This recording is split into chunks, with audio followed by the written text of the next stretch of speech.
If you look in their book, Bible, which they say is 6,000 years old or 4004 BCE, birth of their Adam, as they record it, what do you see? In the first book called Genesis, which is from Genes, you see chapter 1, verse 28, what does their Elohim, gods, order them to do? Be fruitful and multiply, that is, have sex. Then after the flood, the same book Genesis chapter 9, verse 1, be fruitful and multiply, that is have sex. And what kind of gods were there?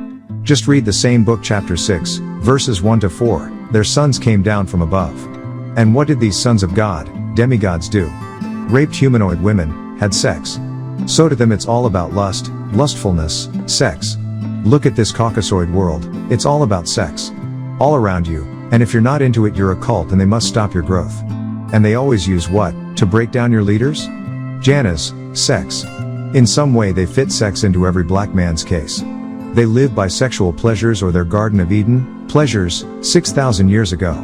The Raham, womb, is the enclosed garden or pleasure palace, and you see, although sex reproduces life, it also represents Mawat, death, because the more sex, the more life, and the more people die or death. There can be no increase in death for any long duration unless there is first an increase in life. Life must precede death. The Akal, mind, reminds you what to do to prolong life, so you desire pleasures to give life to die. It's a transformation stage, from life to death. Now, some might ask, but did we not live before our birth? Yes, but not in the sense of need, desire. Those come with birth or Old Norwegian birth, to bring about, parturition, so the form of existence you were before physical birth is not really called life or living. Or in Old English lift, which is lift, or lopt, which means air, like breath, breezes or wind. Not breathing, the act of living air, from Greek air, gas, gaseous. You know I can go on and on with this, yet I hope you understand. The gas is ether and ghost. Sex is sacred and it should be treated that way, being it relates to life and death. By sacred, I mean it deserves the highest regard and best care possible, because it produces your future. The first 3 to 9 weeks in the womb is most important to what the offspring will be. If that mother and father are degenerates, that which is in your womb, or abused or misused, your offspring will be a degenerate. If it's diseased, your offspring will be diseased. Women have the nation in her womb. She is goddess or the true supreme being, because all are born of her womb. Now that does not mean the child does not have the father's genes too. Each child has both mother and father. Yet, the offspring will be depraved if you abused sex. The kiss is an exchange of DNA. The DNA is in one's saliva and tissue in the famam, mouth. Once you open your mouth and exchange saliva, you exchange DNA between each other. Everything about that person back 4 generations, genes, enters your gene pool, an interaction on each other da'u, good, and wad, bad, the same with other body fluids such as ovum and sperm. Once in your mouth, on your tongue, swallowed or not, you take in the person for a part of you up to 7 to 9 years. Matter whom or what the exchange is with, exchange is exchange, natural or unnatural. Even if you let an animal such as a canine lick your face, your mouth, their DNA is also mixed with yours. And note this actual fact, all sex is same sex, really. Sex or exchange of genes and DNA also causes males and female or couples to fuss, fight, and even kill each other. It's genetic wars inside, between relatives who live in you, 29 to 30 personalities from both sides who disagree. And you think your feelings have changed for a loved one while it's inner wars between family members who live inside both of you. You see, you are not just only you. Inside you from your mother's DNA and your father's DNA, lives your relatives.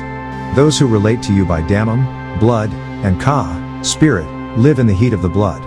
So your relatives whisper to your mind, to get you to do things so they can feel it by you. They will do you harm or cause you to harm yourself. Even kill you, if you let them. They may not like your choice of a sexual partner, yet don't come forth until you exchange body fluids and they set out to mess up your relation with the other person's relatives, DNA, genes, so you begin to see things you don't like in that person. You will look again, same eyes, and he or she does not look so good. Then days later or weeks they look good again and you're attracted. Or you break up, then see them after some time and they look good. You desire sex with them, yet right after you remember why you broke up. That is inner voices you call, they said. Race mixing is to bring others' DNA into our race, good or bad, it's a fact. It takes nature out of nature's order. It's unnatural sex, yet has been going on for 6,000 years. So don't make it a big deal today. Mostly all people today have some mixed genes. So no one wins the race in racism. At this point, women will ask, why is it that nature has made it that men have orgasms more than women? You know, that was not nature's work, that was those Bible and Quranic extraterrestrials behind that with their rituals, such as male circumcision, and even female circumcision. They did that so the male would have pre-ejaculations. The removal of the outer skin makes the penis much more sensitized, sensitive to contact. With the upper skin gone, the nerves react to touch much faster. So the circumcised male would ejaculate, and if the female's coitus is removed in part, it is harder for her to reach climax, so they hunger for pleasure. He ejaculates, so what happens? Genesis 9:1, fruitful and multiply. Many more births, more flock, or as Book of Malachi in Bible chapter 4 verse 2, says, as calves of the stall. They were food for their gods, they don't know this. Yet, if you really read their Bible or Quran, did they ever ask, why does their God, Allah, Jah ask for blood offerings? And it says in their Bible to eat, Leviticus 10:12-14. The Shesasu, Israelites, ate and so did their God. The leftovers or what remained, the people ate, even their own people. Just look up these and read them, Ezekiel 5:10, therefore the fathers shall eat the sons in the midst of thee, and the sons shall eat their fathers, and I will execute judgments in thee, and the whole remnant of thee will I scatter into all the winds. Deuteronomy 28:53, and you shall eat the fruit of your own body, the flesh of thine sons and of thy daughters, which the Lord thy God hath given thee, in the siege, and in the straitness, wherewith thine enemies shall distress thee. 2 Kings 6:29, so, we boiled my son, and did eat him, and I said unto her on the next day, give thy son, that we may eat him, and she hath hid her son. Jeremiah 19:9, and I will cause them to eat the flesh of their daughters, and they shall eat every one the flesh of his friend in the siege and straitness, wherewith their enemies, and they that seek their lives, shall straiten them. Yes, cannibals, cannibalism. And look at it, Canine, dog, their best friend, or Canaan Baal, their tribe and overlord. What did they offer flesh and blood to? A beast, the devil, Deuteronomy 32:17. They sacrificed to devils, not to God, to gods whom they knew not, to new gods that came newly up, whom your fathers feared not. Leviticus 17:7, and they shall no more offer their sacrifices unto devils, after whom they have gone a-whoring. This shall be a statute forever unto them throughout their generation.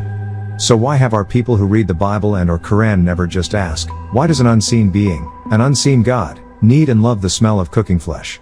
As you read in Genesis 8:21, the Lord Jehovah, Yahweh, whatever, smelled a sweet savor, and you will read the same in Leviticus chapter 1, 2, 3, 4, 5, 6, 7, 8, 9, 10 and other places.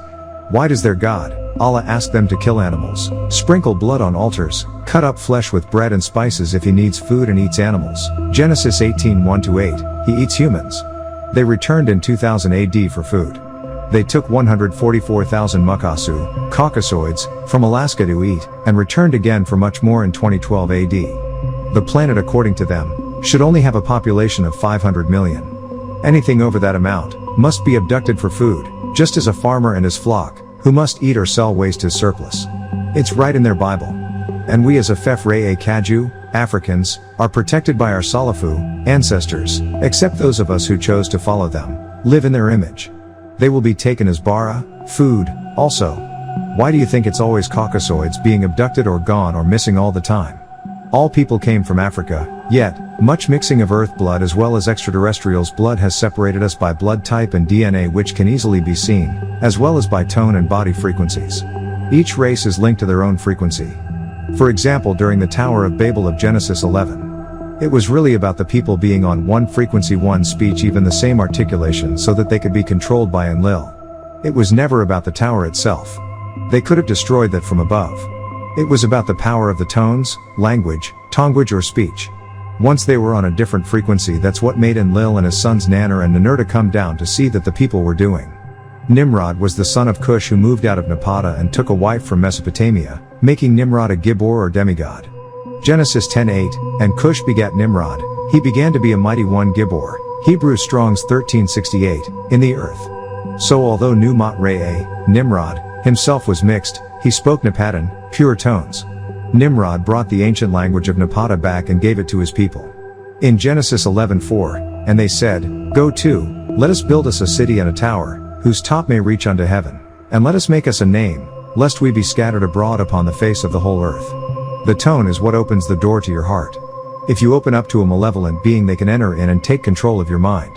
It starts with a name. Thus, Christians say in the name of the Father, Son and Holy Ghost.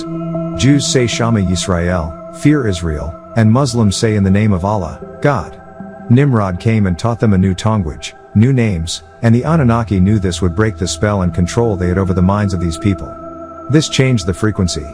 That is why the God of the Bible had to come down to see what the people were doing, because they were no longer mentally connected to him, meaning Enlil, or they were no longer under his control. Genesis 11:5-7, And the Lord came down to see the city and the tower, which the children of men builded. And the Lord said, Behold, the people is one, and they have all one language, and this they begin to do, and now nothing will be restrained from them, which they have imagined to do. Go to, let us go down, and there confound their language, that they may not understand one another's speech. Adam, ruddy earthling, was taught to speak a certain tone, and thus named or gave everything a tone based on his tongue. There are many languages in the Bible, yet, the Anunnaki needed them on one tone or frequency, so when they spoke inside their heads they would obey them. Still to this day people hear voices inside their heads telling them to kill. That's why they had them speak one of their own tones. In the book of John 1:1 it says, In the beginning was the Word, and the Word was with God and the Word was God. Then in verse 14 it says, And the Word was made flesh. There is power in the tongue, lips and voice box that can incarnate things into the physical, as people can call on the dead, spirits or ghosts to come forth in their rituals or prayers, as all the prophets of the religions of Abraham, the Chaldean who was from where? Mesopotamia. Now they speak dialects of NWPU all across the Middle East, yet, they stress that you focus on prayer without knowing the meaning of the words. It is about the tones again. Nimrod not only had his people on one tone, yet also they were going to build an antenna to receive messages, electromagnetic waves, frequencies, sounds and voices from his father's ancestors. Although he was a mixed seed, which means he had both Anunnaki and Nibiru, and could choose a side to call on. He chose to go back to speak the pure tones of NWPU and bringing it into Mesopotamia, and breaking the mental hold of Enlil, Nanner and Ninurta had over these people. This is why the mixing or confounding of the languages. Enki's side, Marduk and Nabu went into Africa. The people were trying to make a name for themselves, because they did not want to be separated or scattered like the rest of the people. In Afef-Re-A-Ka, Africa, you had another tone for Mizraim, which is Egyptian, and Naphtahim, which is Napatan or NWPU. Genesis 10:13, And Mizraim begat Ludim, and Anamim, and Lahabim, and Naphtahim. It is from Naphtahim, which is Napata of Dongola and Sudan and Meroe, Ethiopia. The evolutionary tides called Afef-Re-A-Ka, Africa's little people or pygmies. They need you to speak in their language to keep their white magic spell over you. That's why they ask, what does Wu-Nuup mean or NWPU mean, so they can add a meaning according to their tones. We must break Pa-Raki Shalal Nawam, the spell of sleep. Now, Africans are any and all persons world over of Nagaru, Negroids, ancestry originally from that part of Pa-Kawak Taha, the planet Earth, called today Africa. A Negroid is any and all persons, world over with dark skin and kinky, woolly, nappy hair. Black people are any and all persons with brown to black skin hue, yet not necessarily Negroid or African. Europeans are any and all persons, the world over of Caucas, Caucasoid, ancestry originally from the part of the Kawak Taha, planet Earth called Yarap, Europe, today. A Caucasoid is any and all persons world over with transparent skin and thin, flank, straight hair, which is actually farar, fur, from the old French fouer, which means sheath, to enclose, covering, like most animals. Mukasu, Caucasoids, have farar, fur, not wabar, hair. White people are any and all persons with a transparent to Adam, pink, ruddy, skin hue, yet, not necessarily Caucasoids. You will find they use the words fair, red, ruddy, white, blush for many persons today. And how old are Negroids? Nagaru, Negroids, have no birthdate record, being older than Pa-Re-A, the sun, Aa, moon, even Mi'e, water, as well as older than atoms. African is just a name given to Nagaru Negroids by outsiders. The Arabs created it from Arabic as Farak. The root letters are F or Q, Faraka, to separate, Farak, separation, Farik, distinctive. So they gave us that name, for their plans were to separate us, as you see today. And they took over much of the north as theirs, with their religions to separate us. Yet, we will always be what we are, the original persons on this Kawak planet. The first, and will be the last. We are the first world people.